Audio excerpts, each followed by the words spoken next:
Welcome to the Superconscious Success Podcast, where Jen and her Superconscious Success family co-hosts bring you valuable content each and every week on topics relating to manifestation, spirituality, and most of all, using your superconscious to manifest success in all areas of your life.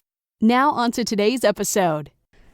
Hey there, Superconscious Success fam. Just before we get into the interview, this is just a brief message. This is actually a recording of the 2021 Superconscious Success Summit interviews. If you do want to check out the introductory for all of the guests, then you can go across to our Superconscious Success YouTube channel where you'll be able to find all the introductions. These particular podcast interviews will be the interview only. Okay, thank you. Now let's get on to the interview.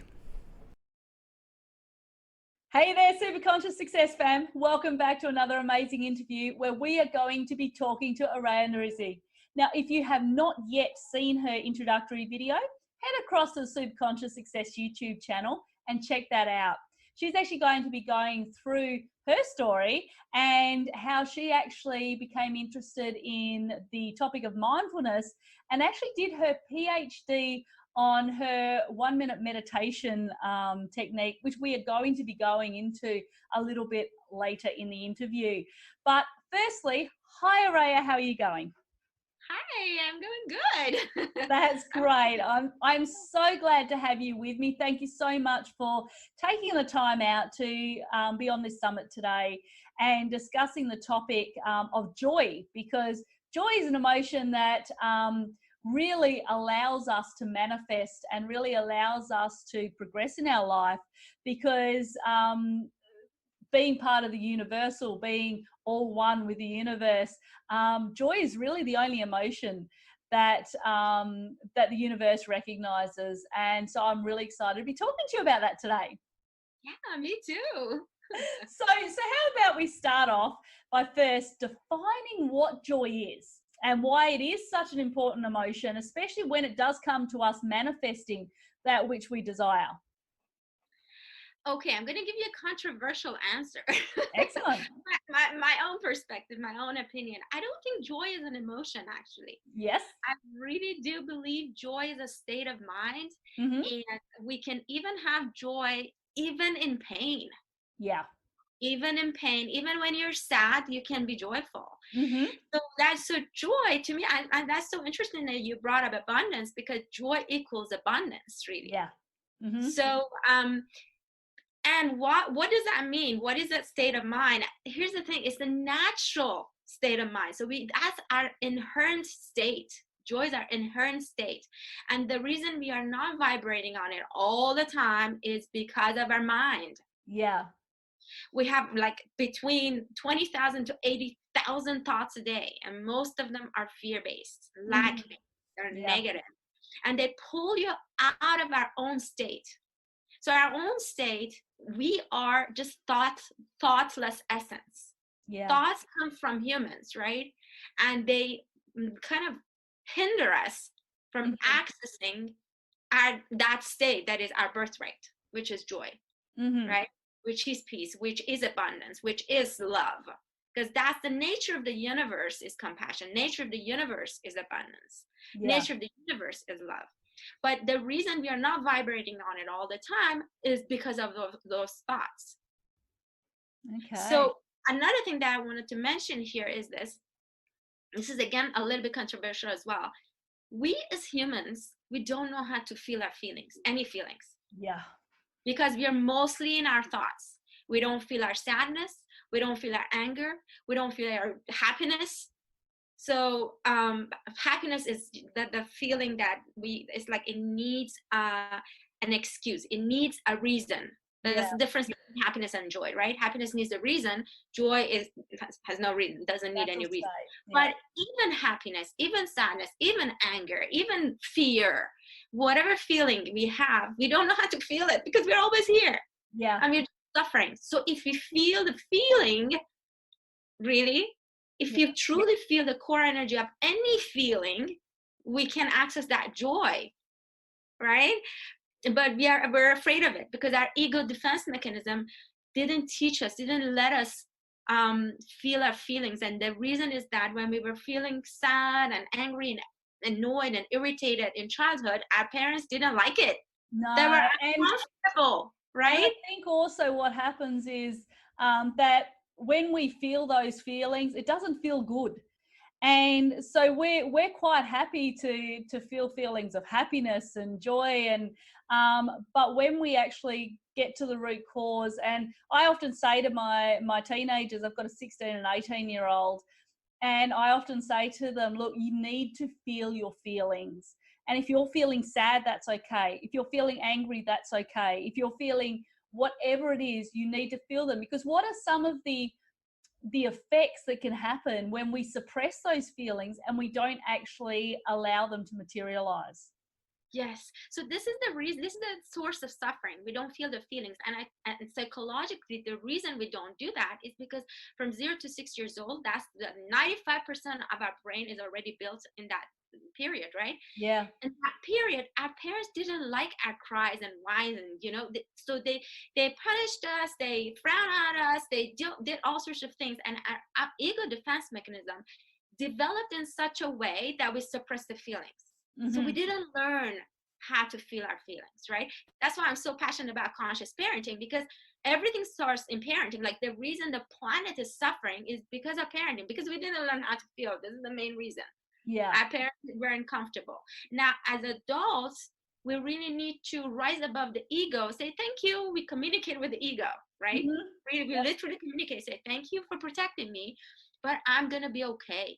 Yeah. I'm going to feel this feeling. I'm going to first find it, because we don't know what kind of feeling we have, right?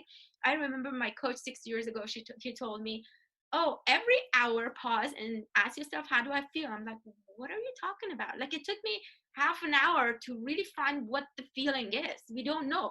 We think it's like a couple of things: bad, mad, sad, and happy, right? These, like, angry.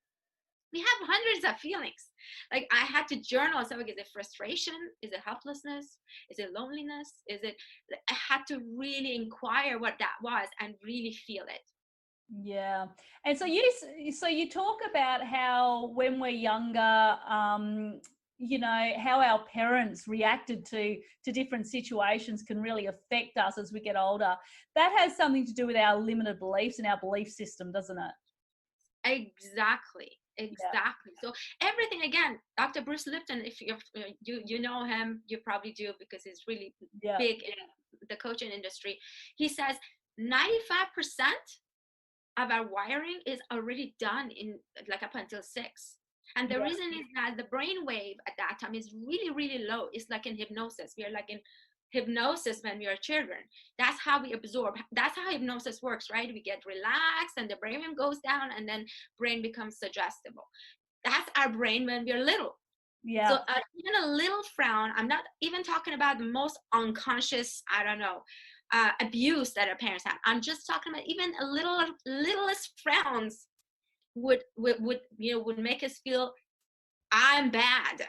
I don't deserve to live, even not love, to be loved, but to live. So that's how we carry that mechanism.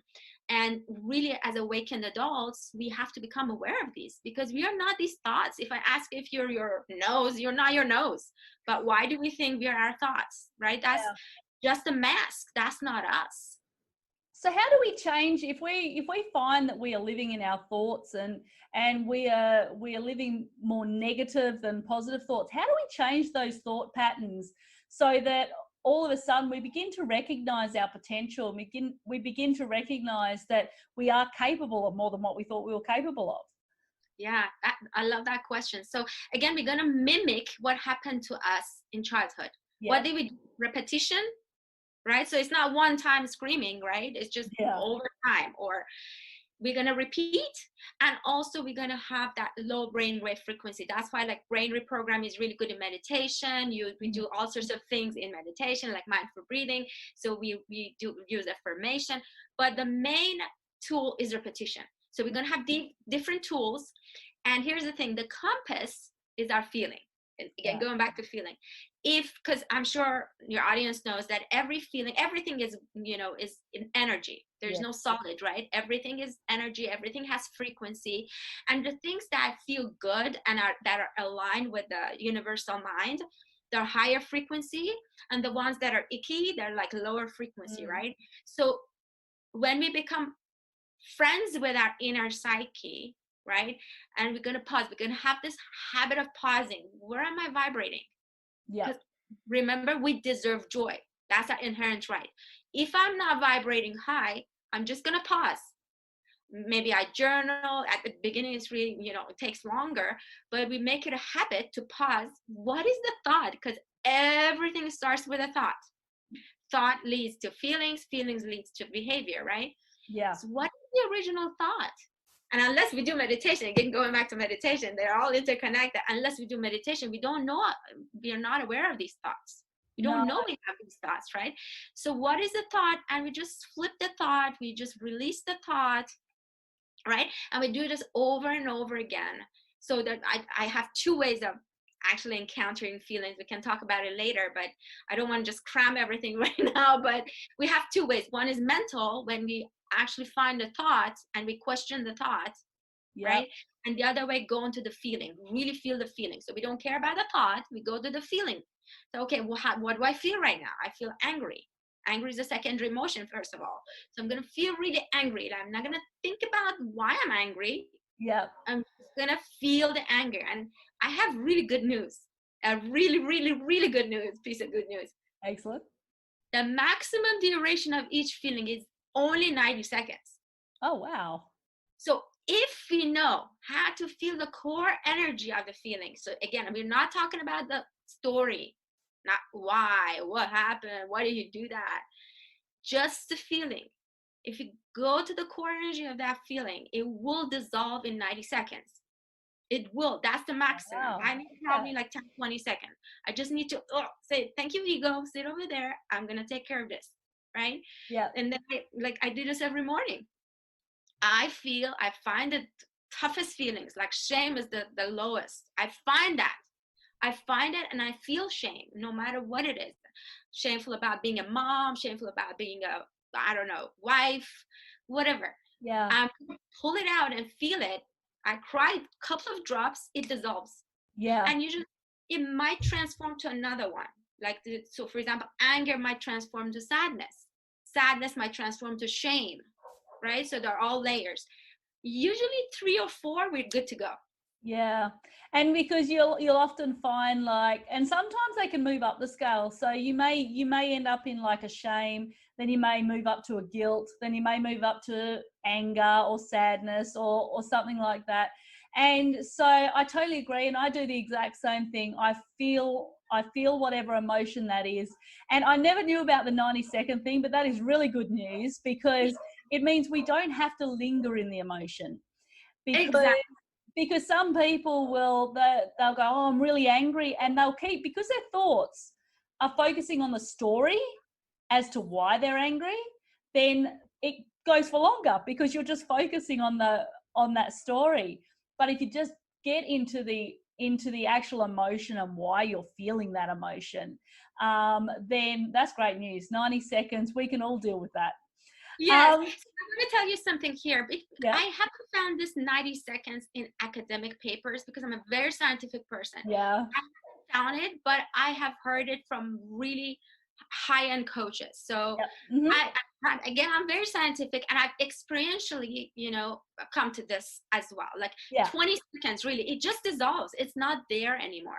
Yeah. And it's interesting that you say it goes to shame, goes to sadness. Usually we go down because I'm angry, right? Yeah. Usually for people who haven't done work, they would have to go from the top to bottom, right? Yeah. But that's also very interesting. Yeah, I tend to, with mine, I tend to move up the scale, but I do understand that if you're in a certain place, you'll start to move down unless you actually start to deal with the emotions. And it could just be because I've been doing it for a while that's kind of the way that it's worked. But one thing I do find is that often the emotions that we feel, is actually wrapped up in other people's perceptions of us, or how others perceive us, and our desire to want to make people happy, and our belief that it is other people's jobs to make us happy. You know, you have kids yourself, and so the thing is that, you know, when you have your kid come to you and say, "You're making me so mad," and it's like, sweetie, I'm not making you mad. Okay. Obviously something I've said has upset you.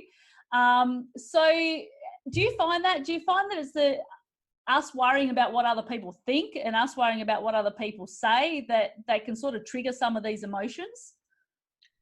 Oh yes, we are just, as I said, we are the product of all these conditions, and we have to deconstruct. So anything, we have to just have the self-discovery that where am I vibrating? Why is it that I'm not feeling that joy that is my inherent right?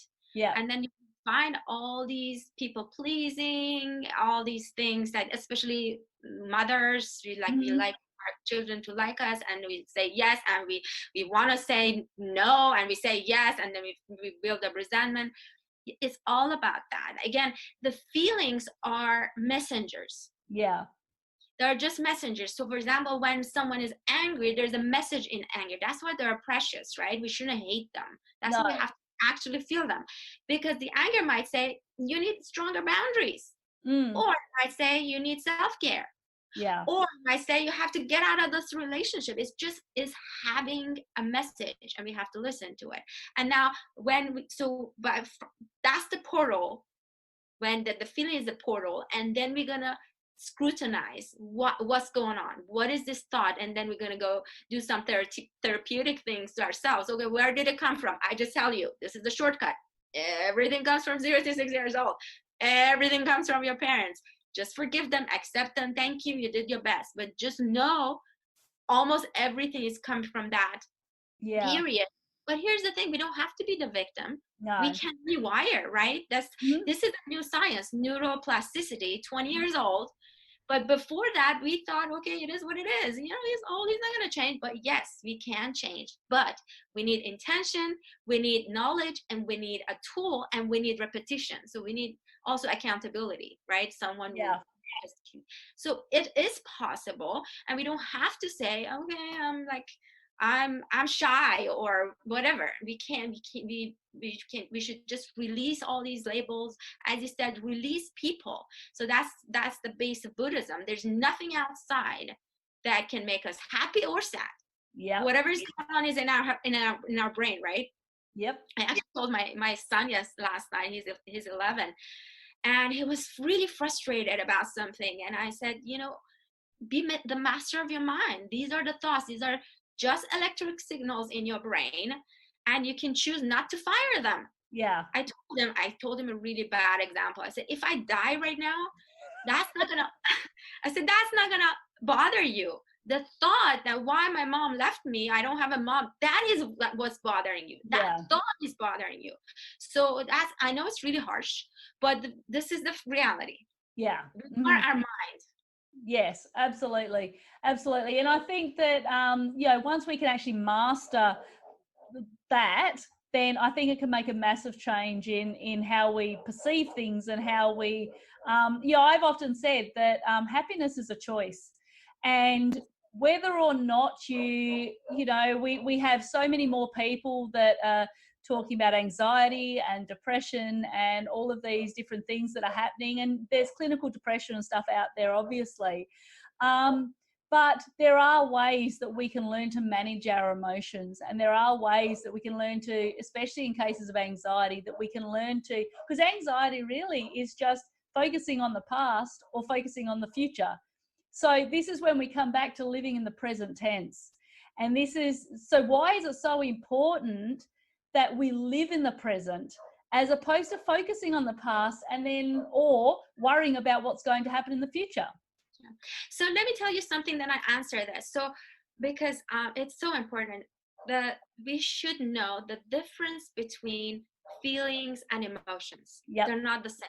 No. So Feelings are those sensations that the messengers. They're valid, they're healthy, they're legitimate. They're human. That's because we are humans, right? We are not angels, we are not robots. We have feelings. That's why they are valid and legitimate, and we have to get in touch with them. We have to get to know. Now, if we do not feel those feelings and pay attention to them, then they turn into emotions. That's emotion is energy in motion, which means some sort of movement. Like we get angry, we get panicky, we I don't slam the door, we yell, all sorts of, some movement, right? Heartbeat, something is happening, like it's a movement. So now anxiety, when you mentioned, anxiety is like panic, right? Panic attacks. So that's the unhealthy one because it raises your heartbeat. It's kind of clinical, right? So now what's the feeling behind that? That's fear. Yeah. When we don't feel our fear, then it turns to anxiety. Now we have to pay attention. What's the fear? Am I worried about money? Am I worried about this? So we're going to journal. We're going to figure it out. We're going to use our analytical mind to bring counter examples, as you said. Yeah. Or feel the fear. I'm afraid that I lose my house, for example. Really feel it. And this is one of the toughest techniques, really. And not everyone talks about it, but it's just so hard that we just, believe me, like when my coach talked about this, and I was like moving, I was just chasing my tail, like, what is he talking about? After like 2 months, I told myself, let me just set my bum on the bed and see what he's talking about. So I said, I'm gonna feel my anger. Yeah. I was amazed. After 20 seconds, it was gone. I was not feeling it anymore. Yeah. So this is very experiential. It's nice to talk about it, and maybe a lot of people talk about it, right? Feelings are good, don't hate your feelings. But unless we really feel the feeling, we don't understand what's going on. Now, when you talked about the present moment, why present moment awareness can bring us joy, right? Actually just made a video.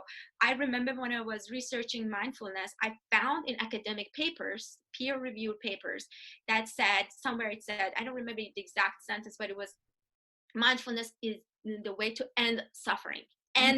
Suffering. And I wrote it, and my chair was mad. She said, no, you don't talk like that. That's too rigid. You put ameliorate or alleviate. I said, you know what, I'm not going to argue with you. I'm going to replace, but it said end. So now, why is that? Why mindfulness is equal joy? Because, as I said, 100,000 thoughts a day, mostly fear-based because of the ego defense mechanism, right? Now, if I train my brain to pull my attention to the present moment, no matter how neutral it is, I'm eating the food, I'm really tasting the food. Is it the tip of my tongue? Is it the back of my tongue? Smell of the tea, or I don't know. I read this book, Joyful Wisdom, by this monk. I think it was 15 years ago. It's like it was the first time I saw a tree. Seriously, it's like I'd never seen a tree. Wow. Because we don't see anything, right? So when we fully pay attention, we use our 5 senses. Now, here's the thing. Our working memory is very limited. It's very limited capacity. So when I pay attention to these senses really fully, right, then my brain has no capacity to think about the past, the regrets from the past, or the worries from the future. So that's how I'm drawing off, in a spiritual term, I'm drawing off karma seeds. Okay. Excuse me, gonna have a drink. And so karma seeds, just briefly go into that very quickly. I think we're going to speak more about that when we go to the Spirituality Summit towards the end of the year. But can you briefly go into what the karma seeds are? Sure. So here's the thing. Karma is cause and effect. Yes. Okay. So now we are the effect of maybe thousands of years, like the genes. If you believe in past lives, childhood, as I talked about, right? 0 to 6 years old, big part of it. So we are really, it's really bad to say this, but we're really robots. It's very harsh. My mentor calls us zombies. That's even harsher. So I would have to believe that. We have to accept that in order to make a change, not to be that, right? And even knowing it is going to be hard, but we have to accept this first.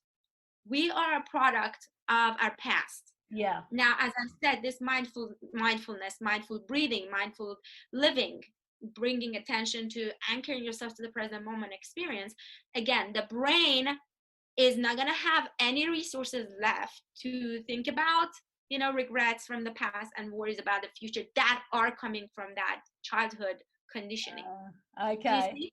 So yeah. little by little now, if you go to the neuroscience, the science of the brain, little by little, these neurons will not get fired anymore.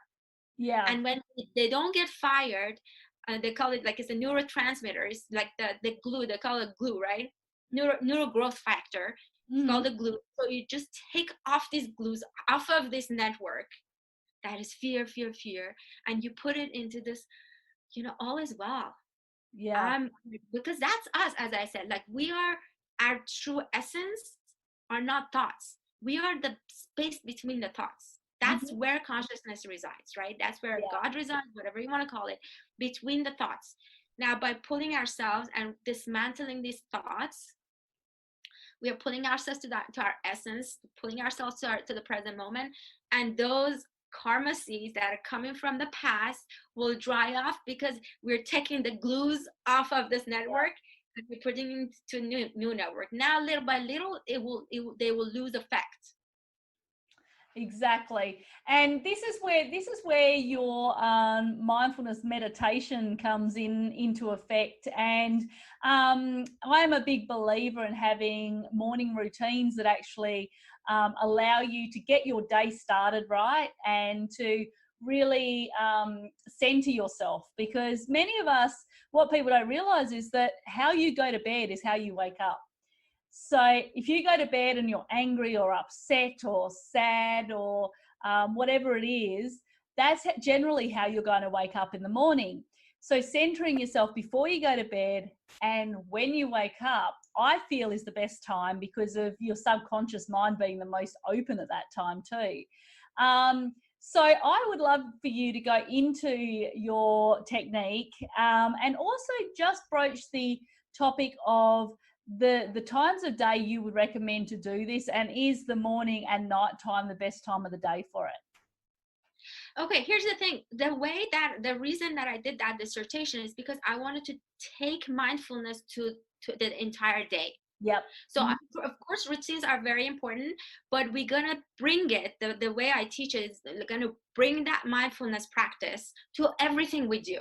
Yep. That's how, because for example, I had 60 subjects, 60 employees in the United States, and some of them were really trained meditators, like many decades. Yeah. They were surprised by it because they're like, whoa, I can create that, presence, that ecstasy throughout the day. So we bring it. I don't have to sit for what I love. I sit 2 hours almost every day. I love meditation. But I'm saying this is also a good addition. And for the people who can't do it at all, it's a great way to go about it. So you're right. So one of the things that I suggest, so the good things are really the simple things. Before you fall asleep, you just have this intention, because this world is about intention. Abraham Hicks, she calls it, I think, or he calls it segment intending. So that segment of our life, I'm gonna sleep. Okay, so right before every segment, like right before this call, I had an intention. Because if I don't have an intention, then whose intention will take over? So we don't want that. So before sleep, we do that as well. So I just say, for example, I am going to whatever I want, my heart desire, like let this sleep be an elevation to my soul. And we don't want to be too self-centered either. We also want to include the world. So I always add world peace, always.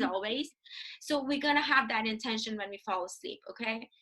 In the morning, as Abraham Hicks says, the first 17 seconds. So this is not science again, because I have to mention everything I said is not purely scientific, I mentioned, but I believe it experientially. Yes. So it's either experience or science, whatever I say. Okay. So in the mornings, the first 17 seconds, so important.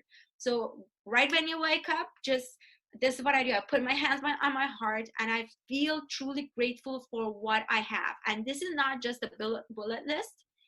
this is like, what if I didn't have my right hand and I do Yeah. have it, and I really feel grateful. So this is not just a list in your head. This is really feeling it. Yeah. Really feeling grateful. So that joy you were talking about, one of the reasons that people don't feel joy is because we think maybe we lose it.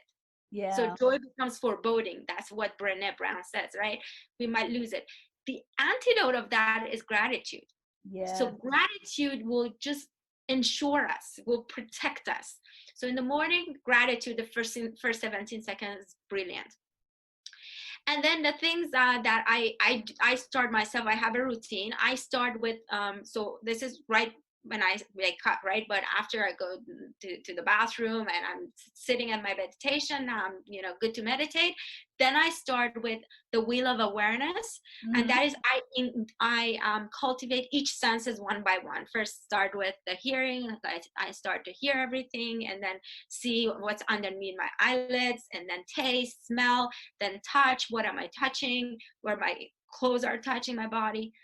And then after that, I pay attention to my breath on my actually no, after the five senses, I go inside. I like scan my body for any sensations, right? Then after that, I go to feeling. So I say, I feel, and then I find the feeling. I find that no matter how hard it is, I really feel it, and I cry every morning, couple of drops, gone for good for that day at least. Yeah. And then I go to think. I think. So I kind of bring up the thoughts that might bother me throughout the days. I pay attention to them in the morning, right? Mm-hmm. So bullet list. And the last one, I kind of give loving kindness to the people I know. My family and my clients. I send energy to my clients, to everyone, whoever that comes to my mind. Send energies and healing energy. I'm a healer as well. So that's the Wheel of Awareness by Dr. Dan Siegel. That's what I absolutely love it, because it will anchor you to the present moment. Then I pay attention. So this is the mindful breathing. I pay attention to my breath under my nose or my chest. And then just pay attention there. As soon as a thought comes, I detach and I come back to that sensation. That's it. Mm-hmm. And I do that for a couple of minutes, and then I open my eyes and I do the same. Okay. This is dual awareness. So I'm seeing you, but at the same time, I'm maintaining awareness to my breath here or my chest. Yeah. So this is what I'm talking about, where we're training our brain for mindfulness, because our brain is programmed for mind wandering, which is like, I'm eating, I'm thinking about work. I'm working, I'm thinking about my child. I'm with my child, I'm thinking about going to sleep. So we are always mind wandering, right? Yep. So now we use this mindful breathing even with open eyes. So little by little, your child doesn't listen to you and is throwing a tantrum. You're watching, but you're on your breath. Yeah. So you're not like so reactive anymore. You don't go to fight or flight quickly. So you can create a space, right? Mm-hmm. That's what I'm talking about when you bring mindfulness to your day. And then I do a couple of other things. And again, gratitude is part of it. And another one that I really absolutely love, I learned it somewhere, it's called version 2.0. This is like, again, law of attraction practice. Yeah. I love it. I just put my hands on my heart and I imagine that all the things that I want has come true in this moment. So I'm actually sitting in a place. I don't know if I like a big house, I'm sitting in that big house. So I feel that for at least 30 seconds, and I have a mantra for that state, and I'm associating my hand with my mantra, with that state. So throughout the day, I tell my clients to have 3 reminders to do 1 minute mindful breathing. That's the topic of my dissertation, plus the version 2.0 for 30 seconds. But we do this throughout the day. So we need practice. You remember, we talked about how, this is how, right? We have to practice, repetition.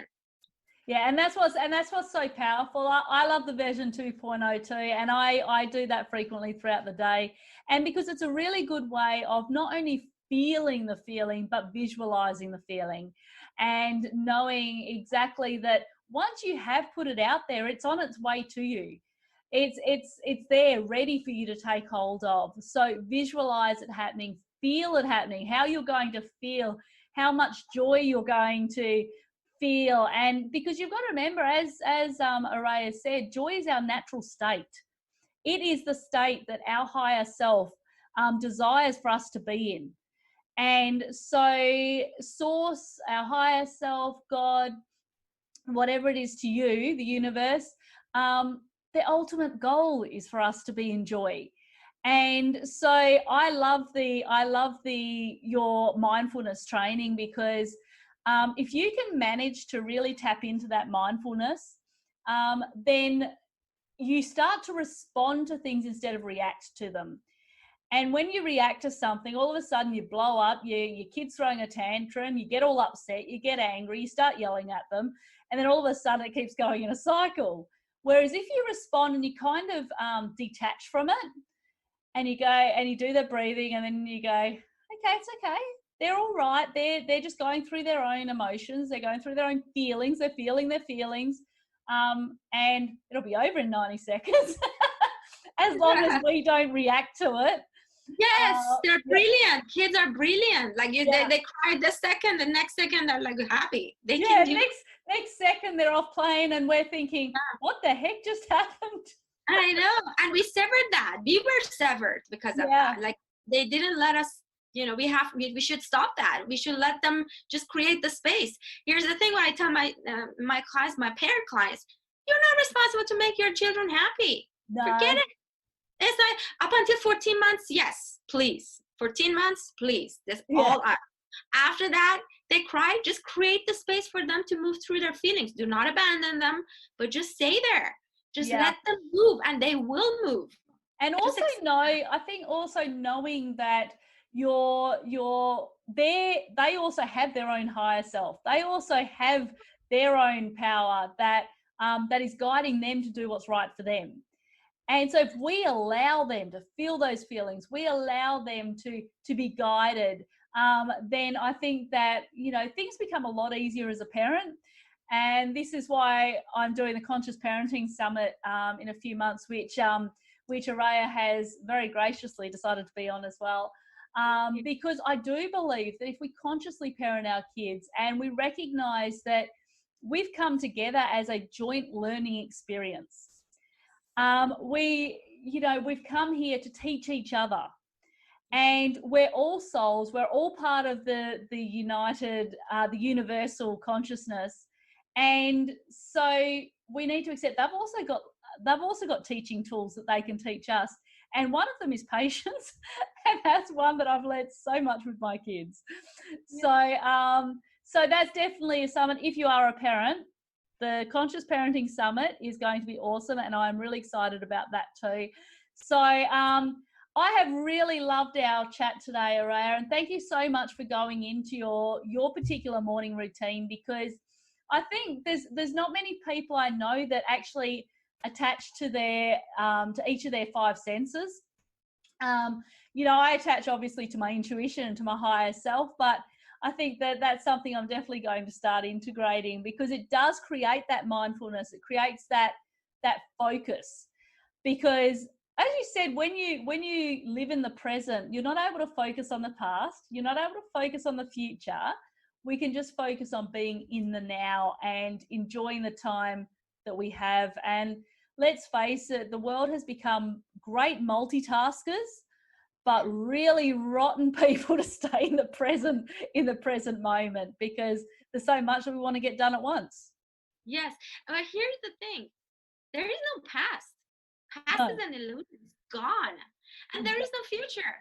Future is also it's not here. No, like, they don't exist. They literally don't exist. Exactly, because when you get to the future, it's actually the present. Yeah, it's just like we're sitting and we're living in illusions. Yes, right? We are. The only real moment is this fraction of a second I'm talking to you. That's it. And now this one, and now this one. That's gone. Bye bye. Doesn't exist. And so just work with the divine and work with your higher self to recognize, stay in the moment, appreciate every moment that you have. And and remember what Arayeh said: there is no past, there is no future. We are living in an illusion that that we've just got to live in our present state. So thank you so much, Arayeh. And before I let you go, is there anything else you would like to leave our listeners with?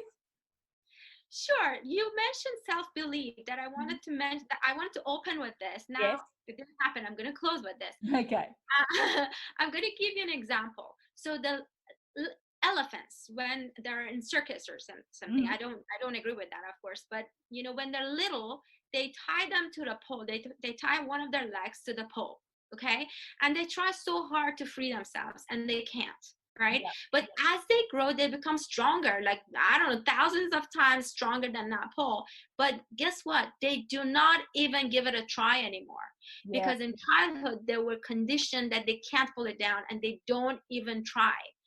This is what's happening to us. All these self-beliefs, all these negative thoughts, and all these things that we have, all like we think, okay, I'm that, I'm this, but we are not. No. We are beyond that. We are that essence, and these are just wirings in our brain. That's it. And we can rewire. We can take the glues off from this network to this network, but we need to know how, why, what's going on, and then practice, and of course have the intention to do so. Fantastic. And I love that example with the elephants, because it is true, the way that we are wired as children and when we're very little can affect our entire future, unless we learn to live with those limited beliefs and to change those limited beliefs, recognize how powerful we are as souls and what we are capable of. So thank you so much for being with me today, Arayeh. And you can find all of Arayeh's information in the playbook. And remember to check her out in the Conscious Parenting Summit and also the Spirituality Summit towards the end of the year. So thank you very much, Arayeh, and you have a great rest of your day.